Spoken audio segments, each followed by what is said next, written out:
Hello दोस्तों, सहर होने को है। आज के एपिसोड में आपने देखा कि एपिसोड की शुरुआत परवेज़ द्वारा सहर को दादा हुजूर से माफ़ी मांगने की धमकी देने से होती है। माहिर कहता है कि उसे यहाँ किसी से माफ़ी मांगने की ज़रूरत नहीं है, वह सिर्फ 16 साल की ही लड़की है। वह परवेज़ को चेतावनी देती है कि वह इस बात से इनकार ना कर। परवेज़ सोचता है कि अगर वह यह शादी टूट गई तो वह कुछ नहीं कर सकता। वह माहिर से उम्र को नज़रअंदाज करने की विनती करता है। वह जल्द ही 17 साल की हो जाएगी। माहिर उससे शहर को वहां से ले जाने की मांग करता है। इस बीच कौसर परवेज़ द्वारा बिछाए गए जाल से खुद को छुड़ाने में कामयाब हो जाती है।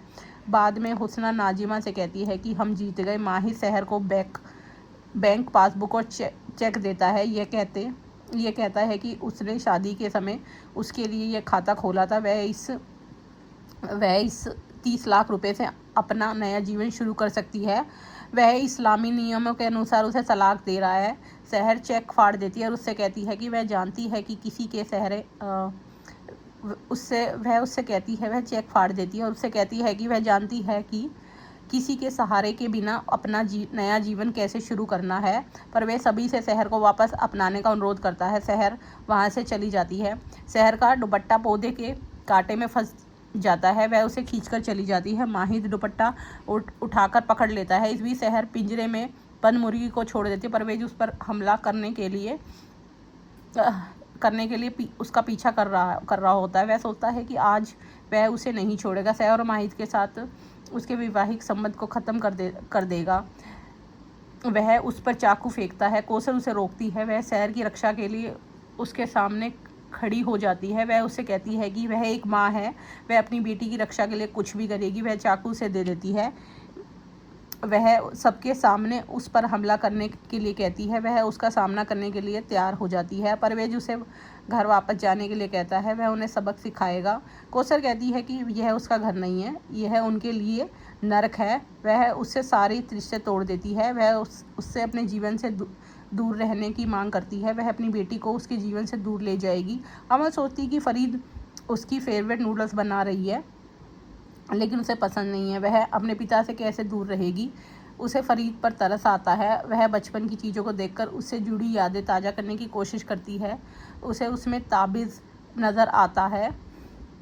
अमल फरीद से पूछता है कि क्या उसे नहीं लगता कि यह अंधविश्वास है। उसने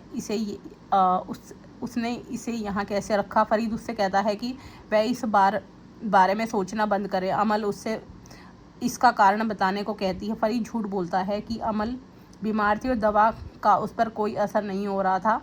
उसके पास इन बातों पर विश्वास करने के अलावा कोई चारा नहीं था। एक पिता अपनी बेटी के लिए कुछ भी कर सकता है। उसे याद आता है कि अमल के पास उसके माता पिता की यही एक निशानी बची है। उसे डर है कि कहीं अमल को सच पता ना चल जाए।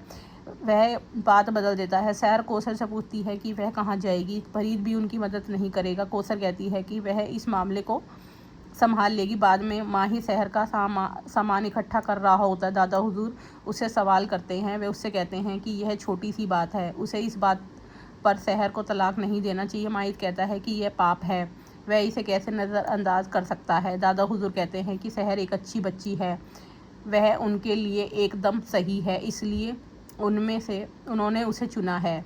दादा हुजूर कहते हैं कि उनके धर्म में नाबालिग लड़की से शादी करना अपराध नहीं है। उन्हें पता था कि शहर 16 साल की है। वह परवेज से यह बात उनसे छुपाने को कहते हैं। माहिर यह सुनकर चौंक जाता है। उनसे यह बात छुपाने पर बहस करता है। दादा हुजूर शिकायत करते हैं कि उन्होंने उन्हें मुफ्ती इसलिए चुना ताकि वे उनकी परंपरा का सम्मान करें और धर्म का पालन करें। माहिर कहता है कि वह सही है, वह इसके लिए लड़ेंगे, वह शहर को तलाक दे देंगे। कौसर शहर की रक्षा के लिए अपनी भाभी की मदद लेती है। अब आगे का एपिसोड जानने के लिए हमारे चैनल को लाइक और सब्सक्राइब कीजिए।